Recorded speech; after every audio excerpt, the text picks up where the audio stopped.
jo voldria dir que fa 20 mesos, en el plenari de juliol,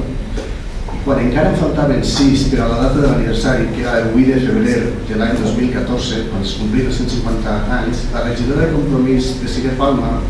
va fer un prec segons el qual es demanava que, aprofitant el 150 aniversari del ferrocarril de Via Estreta el 2014, siguin programats actes de difusió, informació i celebració de l'arribada del trenet a Carcaixent.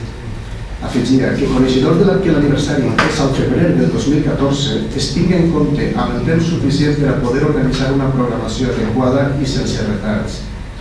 I afegia finalment que compten amb la col·laboració d'aquest grup municipal per a l'organització del programa i per a la realització d'esdeveniments relacionats amb aquest efemèride.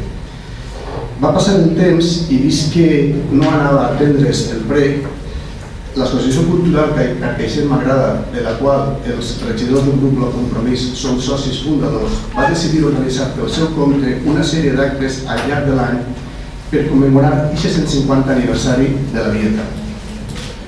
La idea pensem que va ser molt ben acollida per altres associacions i entitats de Carcaixent i també d'altres pobles, com per exemple l'Associació Cultural del Ferrocarril Valencià, l'Associació Local d'Amics de la Vieta, l'Associació La Ribera en Bici o algunes empreses locals fins i tot. I en la seva realització ha sigut fonamental, per suposar, la col·laboració del veïnat de Carcaixent, la qual cosa ens demostra que hi ha una societat civil esperant que l'Ajuntament o, en el seu defecte, algun col·lectiu, com per exemple també Carcaixent M'Agrada, exercisca el lideratge. Si ara en aquest plenari estem debatent aquesta proposta que compartim plenament, és perquè hi ha sobre la taula una petició expressa d'una associació de Carcaixent que són els Amics de la Vieta. Quina és la nostra opinió al respecte? Doncs que millor tard que mai, però que pensem que a la vista del que